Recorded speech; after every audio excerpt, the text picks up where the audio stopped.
کئی لوگ یہ سوال کرتے ہیں جی کہ از اللہ پلیزڈ ود می، کیسے مجھے پتہ لے گا اللہ میرے سے پلیزڈ ہے، اور وہ لوگ بڑی مشکلات سے گزر رہے ہوتے ہیں. تو آئی تھنک یہ جو آپ نے بات کی نا کہ صلوات کی جو تفسیر بیان ہوئی ہے وہ یہ ہے کہ گائیڈنس اور توفیق، یہ دو چیزیں. تو آئی تھنک کہ اگر مشکلات کے باوجود الحمدللہ آپ نیک اعمال کر رہے ہیں اور نیکی میں بڑھ رہے ہیں تو اٹس اے بگ سائن کہ اللہ سبحانہ و تعالیٰ از پلیز ود یو. سو ذیشان نے جو آئے شیئر کی اس سے پچھلی ہی آیا ہے جو میں بہت زیادہ انٹرنلائز بھی کرنے کی کوشش کرتا ہوں، اور in every phase of life الحمدللہ دس ہیز ہیلپ می. وہ ہے ورس 152، فَاذْكُرُونِی اذْکُرْکُم وَاشْکُرُوا لِی وَلَا تَکْفُرُونَ، کہ مجھے یاد رکھو میں تمہیں یاد رکھوں اور دیکھو میری ناشکری نہ کرو. Never be and thank me, میرا شکر کرو اور میری شکری جو ہے وہ ناشکری نہ کرو. اس میں سب سے پہلا اسپیکٹ ہے ریممبرنگ اللہ سبحانہ و تعالیٰ کا، اور اس پہ ماشاءاللہ اتنی خوبصورت احادیث ہے، میں دو کوٹ کرنا چاہوں گا آپ لوگوں کے سامنے. ایک ابو ہریرہ رضی اللہ عنہ سے مروی کہ رسول اللہ صلی اللہ علیہ وسلم نے فرمائے، صحیح بخاری کی حدیث ہے کہ Allah says I am just as my slave thanks I M.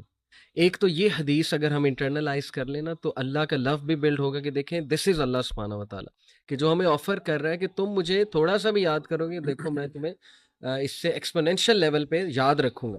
اور اس پہ علماء کہتے ہیں نا کہ اگر آپ نے اللہ سبحانہ و تعالیٰ سے کوئی بات منوانی ہے ان ڈیفیکلٹ ٹائمس تو آپ فراوانی میں بہت یاد رکھیں اللہ، آپ فراوانی میں بہت اللہ تعالیٰ سے دعا کریں. دوسری بڑی زبردست حدیث یہاں پہ کہ ابو ہریرہ سے ہی مروی ہے کہ نبی اکرم صلی اللہ علیہ وسلم نے فرمایا کہ when Allah loves a servant he calls Jibril and he says verily I love this person so you should love him.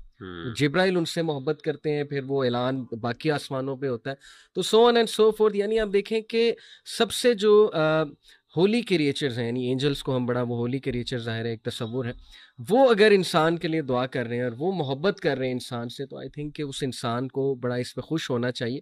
اور دوسرا جو اسپیکٹ اس میں ہے اس آیت میں وہ شکر گزاری اور ناشکری کے حوالے سے، گریٹیٹیوڈ اینڈ انگریٹیٹیوڈ. سبحان اللہ. دیکھیں احمد بھائی، آپ نے کل ذکر کیا تھا کہ بنی اسرائیل سے ٹرانسفر آف لیڈرشپ ہوئی اور ان کی کچھ مسٹیکس تھیں جس کی وجہ سے یہ سارا معاملہ ہوا. اس میں آپ نے ہی مینشن کیا تھا کہ بہت بڑی مسٹیک تھی ناشکری. یعنی ایک تو اللہ کی نعمتوں کی ناشکری کہ جی من و سلوہ ہمیں پسند نہیں، ہمیں تو یہ جو ہے وہ فوڈس چاہیے. پھر یہ کہ اللہ نے نبی بھیج دیا، آزادی دے دی آپ کو فرعون سے، اس کے بعد اللہ نے شریعت بھیج دی، ہر چیز تو آپ کو بھیج دی، لیکن یہ کہ ناشکری. تو آئی تھنک کہ ناشکری از اے کرائم، اور دس از سو ان نیچرل بیکاز ہم سب کو یہ پتہ ہے کہ اللہ سبحانہ و تعالیٰ ہم سے کتنی محبت کرتا ہے، آ کے سب کو پتہ ہے، اور کہاں کہاں وہ ہمیں بچا رہا ہوتا ہے، کس طرح سے وہ ہمارے افیئرز مینیج کر رہا ہوتا ہے. یہ تو کبھی ہم سوچنے بیٹھ جائیں تو آئی تھنک کہ ہمیں رونا آ جائے. میں آڈینس کو بھی کہوں گا کہ گریٹیٹیوڈ جرنل یہ ایک بڑی زبردست عادت ہے، بلکہ اس میں ریسرچز موجود ہیں کہ جو لوگ گریٹیٹیوڈ جرنل فیل کرتے ہیں، بناتے ہیں، یعنی 5 things for which you are grateful, تو وہ زیادہ خوش ہیں سائنٹیفکلی اسپیکنگ. ان میں آپٹیمزم ہے، ان میں ڈٹرمینیشن ہے، ان میں جو ہے ول پاور زیادہ ہوتی ہے، and so on and so forth. Coffee researches جو ہیں وہ آپ کو انشاءاللہ مل جائیں گی، بلکہ اس کے فزیولوجیکل افیکٹس بھی ہیں اکارڈنگ ٹو سائنس. شکر گزاری کے الفا ویوز جو ہے وہ اسٹڈی کی گئی، ہارٹ بیٹ کا تعلق جو ہے وہ برین کی کچھ ویوز کے ساتھ دیکھا گیا، تو بڑا ردم ایک نظر آیا. تو ماشاءاللہ دیکھیں جو بھی احکامات دین اسلام کے ہیں they are absolutely scientific. So دیکھیں مائی پوائنٹ از کہ الحمدللہ we should be very thankful to Allah کہ ہمیں ایک بنا بنایا سسٹم اللہ سبحانہ تعالیٰ نے دے دیا، وہ پرنسپلز دے دیے جن پہ عمل کر کے ہم ایک بہترین اور سیلف فلفلمنٹ والی زندگی الحمدللہ جو ہے گزار سکتے. اچھا، ویسے تو سورہ بقرہ کا ایک جو ہے نا وہ موضوع چل رہا ہے، لیکن بالکل اگر ہم مائکرو فوکس ہو کے کوئی ایک آیت دیکھیں جو مجھے پرسنلی کافی پروفاؤنڈ لگتی ہے. اس پارے کے شروع میں اللہ تعالیٰ نے اس میں ایک رول بتایا. سورہ فاتحہ میں ہم نے کل دیکھا تھا کہ ایاک نعبد و ایاک نستعین، کہ اللہ ہم آپ ہی کی عبادت کرتے ہیں اور آپ ہی سے مدد مانگتے ہیں. تو استعانت میں اللہ تعالیٰ نے ایک ہمیں یہاں پہ ایک اصول بتا دیا، ایک آپ سمجھیں طریقہ بتا دیا کہ ہم اپنی پرسنل لائف میں استعانت کیسے لے سکتے ہیں. اللہ تعالیٰ فرماتے ہیں یا ایھا الذین آمنوا استعینوا بالصبر والصلاۃ، کہ اے اہل ایمان جنہوں نے ایمان کا دعویٰ کیا وہ اللہ سے مدد طلب کریں 2 چیزوں سے، صبر سے اور صلاح سے. تو یہ 2 جو چیزیں ہیں صبر اور صلاح بہت بڑے ٹاپکس ہیں، لیکن میرے خیال سے ان کو اگر ہم سمجھیں اور ان کو انٹرنلائز کریں تو استعانت جو ہے وہ ایک اچھے طریقے سے لی جا سکتی ہے. تو صبر کیا ہے؟ عام طور پہ آپ کو پتہ ہے ہمارے ہاں اردو میں صبر کو سمجھا جاتا ہے کسی مصیبت پہ صرف صبر کرنا، لیکن اگر ہم دین کی روح سے دیکھیں تو صبر کو اسکالرز نے جو ہے وہ 3 ٹیئرز میں ایکسپلین کیا ہے، یا 3 اس کی جو ہیں اس کے اینگلز ہیں دیکھنے کے. سب سے پہلا اینگل انہوں نے بتایا کہ اللہ تعالیٰ کی اطاعت پہ صبر کرنا، یعنی کہ جو بھی اللہ تعالیٰ کے احکام ہیں ان کو بجا لانا در حقیقت صبر ہے، اور قرآنی آیات اس پہ دلالت کرتی ہیں کافی ساری. پھر اسی طرح اللہ تعالیٰ نے جن چیزوں سے روکا ہے ان سے رک جانا، یعنی کہ اللہ نے جن چیزوں کو منع کیا ہے ان سے رک جانا، یہ بھی صبر کی ایک قسم ہے. صحیح. اور پھر اسی طرح مصیبت اگر کوئی آتی ہے، اور یقیناً ہر مصیبت اللہ تعالیٰ کی طرف سے ہی ہے، اس پر بھی صبر کرنا، صبر علی مصیبہ، یہ تینوں ڈائمینشنز ہیں صبر کی. اور اگر ہم قرآن مجید کی روح سے ہی دیکھیں کہ صبر یہ دل کی ایک ایسی عبادت ہے جس کا ریوارڈ جو ہے وہ رمضان سے بہت ملتا جلتا ہے. رمضان کا کیا ریوارڈ ہے؟ حدیث قدسی میں کیا آیا ہے کہ الصوم لی وانا اجزی بہ، جس کی محدثین نے شرح کیا کی ہے کہ اس کا مطلب ہے ان لمیٹڈ ریوارڈ.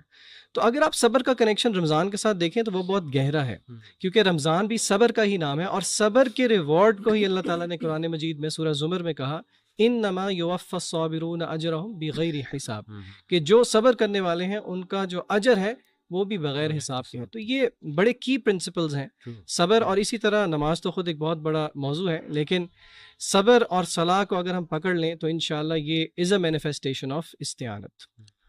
اچھا، اس میں نا شان بھائی جیسے آپ صبر کی بات کر رہے تھے تو ایک بہت امپورٹنٹ پوائنٹ ہے وہ یہ سمجھنے والا کہ جو ریوارڈ ہے نا وہ مشکل کے آنے کی وجہ سے نہیں ہے. یعنی کسی بندے کو صرف اس لیے ریوارڈ نہیں ملتا کہ اس پر مشکل آئی ہے، بلکہ ریوارڈ ہے پیشنس کی بنیاد پر.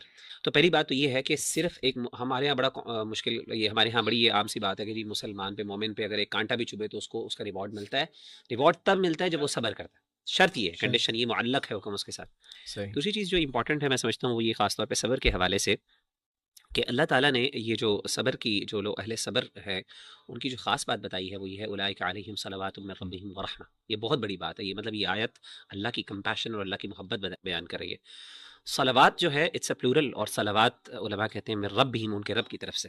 یعنی یہاں پہ اللہ نے اپنا خاص طور پہ ذکر کیا، اور اہل بلاغہ اور علماء جو لغت ہیں وہ یہ کہتے ہیں کہ یہاں پہ اللہ کا لطف، اللہ کی نرمی اور اللہ کی محبت جو ہے وہ واضح ہو رہی ہے. صلوات جو ہے، صلات کی جمع صلوات جو ہے بیسیکلی اللہ کی رحمت عام طور پہ ترجمہ کیا جاتا ہے. اس سے مراد درود نہیں ہے، عام طور پہ ہم یہ بھی سمجھتے ہیں کہ اللہ یعنی صلات کا مطلب درود ہے. اللہ تعالیٰ نے کسی کو درود پڑھنا ہے، سیدھی سی بات.